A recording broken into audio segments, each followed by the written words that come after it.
Bonjour amis rêveurs et bienvenue sur la chaîne Terre Onirique. Je pense qu'en voyant le titre de la vidéo, vous vous êtes demandé de quel sujet j'allais bien pouvoir vous parler aujourd'hui. Eh bien pour faire court, vous l'avez peut-être remarqué dans mes vidéos depuis le nouveau format que j'ai mis en place en novembre dernier, j'essaye de vous faire des parallèles entre les mythes et la culture populaire. Et malgré tout, il reste encore de très nombreuses références que je ne vais peut-être pas pouvoir caler dans une vidéo, mais que j'ai vraiment envie de vous présenter. Alors pour ce faire, j'ai choisi ce petit format hors série que j'ai appelé 6, parce que j'ai choisi 6 catégories dans lesquelles je vais pour chacune vous présenter 6 œuvres qui pour moi sont aujourd'hui des incontournables ou des œuvres peu connues qui mériteraient un peu plus de visibilité ou que tout simplement j'adore et que j'aimerais vous donner envie de connaître.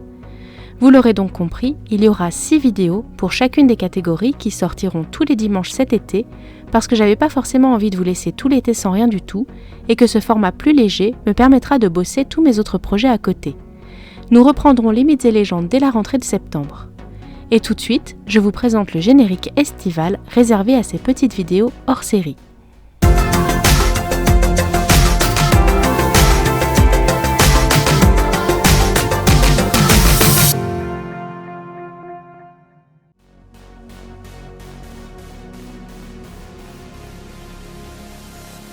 Bon, vous commencez à me connaître je pense, et vous devez sans doute savoir que la saga Harry Potter tient une place importante dans ma vie et dans mon cœur. C'est pas pour rien que cette petite bouille d'amour s'appelle Luna. Vous l'aurez donc compris, le premier livre qui est pour moi très important, c'est Harry Potter et la Coupe de Feu, le 4e opus de la saga. Et si vous me demandez pourquoi précisément celui-ci, eh bien déjà parce que je trouve que c'est ce livre-là qui a vraiment lancé l'histoire, qu'il marque un véritable tournant dans la psychologie des personnages, et qu'il n'est à ce moment-là plus un livre pour enfants, mais il marque un passage vers l'âge adulte qui peut parfois se faire brutalement.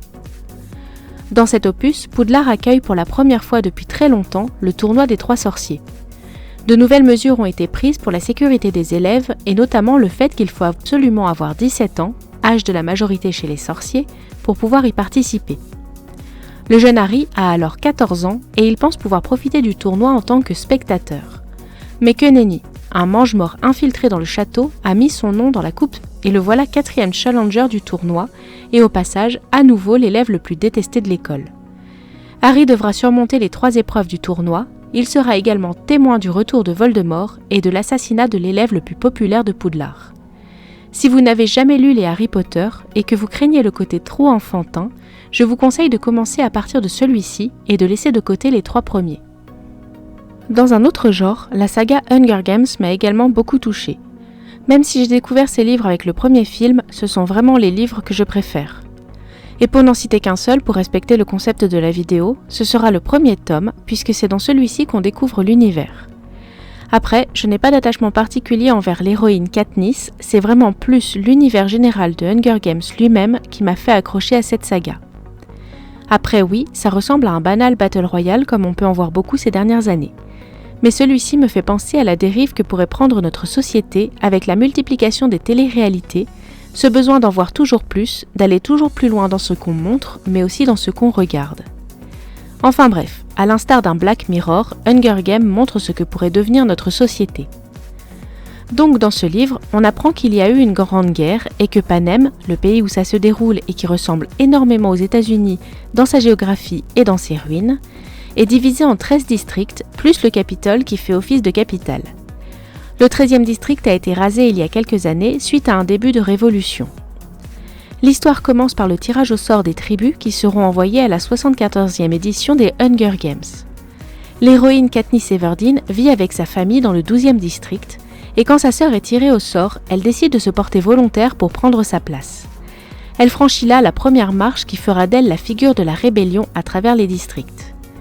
Et d'ailleurs au passage, je voulais juste mentionner qu'aujourd'hui le geste qu'elle fait avec les doigts dans le film, qui existait bien entendu avant le film, mais qui a été repopularisé par le film, est aujourd'hui aussi un symbole de la rébellion dans certains pays. On sort un peu des romans dits adolescents pour quelque chose d'un peu plus, mature et glauque. Alors l'âme du mal, qu'est-ce que c'est ? Eh bien c'est le premier roman de Maxime Chatham sorti en 2002 et également le premier volet, là encore d'une trilogie appelée la trilogie du mal. Dans ce roman, nous suivons une enquête policière qui se passe à Portland aux États-Unis avec l'inspecteur Joshua Brolin qui traque un serial killer. Plusieurs femmes ont été assassinées et une jeune étudiante s'appelant Juliette a été enlevée. Elle sera sauvée de justesse par l'inspecteur Brolin qui tue le tueur en série en lui mettant 2 balles dans la tête. Mais, 1 an plus tard, des crimes présentant le même mode opératoire ont de nouveau lieu et l'ADN du tueur supposé mort est retrouvé sur les victimes. La presse commence à parler du fantôme de Portland et Juliette, qui était étudiante en psychologie qui a été la dernière à côtoyer le tueur de son vivant, va aider l'inspecteur Brolin dans son enquête. Je ne vais pas plus vous en dire sur le pitch du livre sous peine de salement vous spoiler l'histoire. Il a été adapté en film aussi, mais je ne l'ai pas vu et je ne pense pas le regarder un jour. Par contre, si vous avez vu le film, je vous conseille vivement de lire le livre pour découvrir une toute autre histoire vu l'adaptation qu'ils en ont fait. Alors perso, cette histoire m'a passionné de bout en bout. Si vous aimez ce genre d'histoire, je vous le recommande vivement, vous n'allez pas le regretter. Les personnages sont vraiment attachants, c'est très bien écrit et plutôt original dans son déroulement. On repart un peu dans le cliché et je pense que vous devez forcément connaître cette mythique pièce de théâtre de William Shakespeare, mais voilà, Roméo et Juliette, c'est pour moi l'une des plus belles pièces de théâtre que j'ai pu lire. Maintes fois adaptée et reprise, cette histoire de 2 familles rivales dont les enfants tombent amoureux, aujourd'hui c'est du vu et revu, je suis bien d'accord. Cependant, le texte est un peu plus profond que ça, et personnellement, il m'a permis de réfléchir sur la notion de vengeance, d'escalade de la colère et de ce que les gens peuvent faire par loyauté et par rivalité. Si vous ne devez lire qu'une seule œuvre de Shakespeare, c'est celle-ci que je vous conseillerais. Mais si vous avez l'occasion de lire toutes ces pièces, c'est encore mieux. Après, je ne sais pas si c'est vraiment utile de vous faire un résumé de l'histoire, je pense que tout le monde la connaît. Si ce n'est pas la version originale avec Roméo et Juliette, au moins le fond de l'histoire. Mais sinon, pour faire rapide, l'histoire se passe à Vérone, en Italie. 2 familles sont rivales, les Montaigu et les Capulet. Lors d'un bal donné par les Capulet, Roméo Montaigu va faire la connaissance de Juliette Capulet, et les deux vont tomber amoureux et tout faire pour essayer d'être ensemble, malgré les difficultés, jusqu'à la fin tragique qu'on lui connaît. J'ai découvert Bernard Werber avec ce livre, et je pense que ni le nom du livre, ni son histoire ne doit vous être familier. Comme beaucoup de gens dans ce monde, je me suis posé des questions sur ma propre spiritualité, et pour moi, la question de la vie après la mort, c'est toujours quelque chose qui m'a beaucoup fascinée. Les Thanatonautes racontent l'histoire de plusieurs personnes qui se posent également cette question de vie après la mort, et qui vont faire des expériences pour explorer l'après, ce que notre âme devient quand on meurt. Ils deviennent les explorateurs de la mort, et donc de là vient leur nom de Thanatonautes. En fait, les 2 personnages principaux que l'on suit dans l'histoire provoquent des comas artificiels et déclenchent ce qu'on appelle des NDE ou Near Death Experience. Un peu comme dans le film L'expérience interdite si ça vous dit quelque chose. Et donc, une fois en NDE, les Thanatonautes explorent le monde d'après la mort, découvrant ce qu'ils appelleront le continent de la mort dans lequel ils doivent traverser 7 strates, entre guillemets, pouvant aussi rappeler les 7 enfers de la Divine Comédie, de l'enfer de Dante je veux dire. Si jamais vous vous plongez dans la lecture de ce livre, essayez de le faire en gardant l'esprit ouvert. Il ne s'adresse pas à une confession religieuse en particulier, et je vous avoue même que la religion n'est même pas abordée dans le roman. En fait, le débat n'était même pas là, c'est pourquoi j'aimerais qu'il n'y soit pas non plus dans les commentaires sous la vidéo. Merci d'avance de respecter les avis de tout un chacun. Difficile de parler des livres qui m'ont le plus marqué sans évoquer la mythique saga du Seigneur des Anneaux.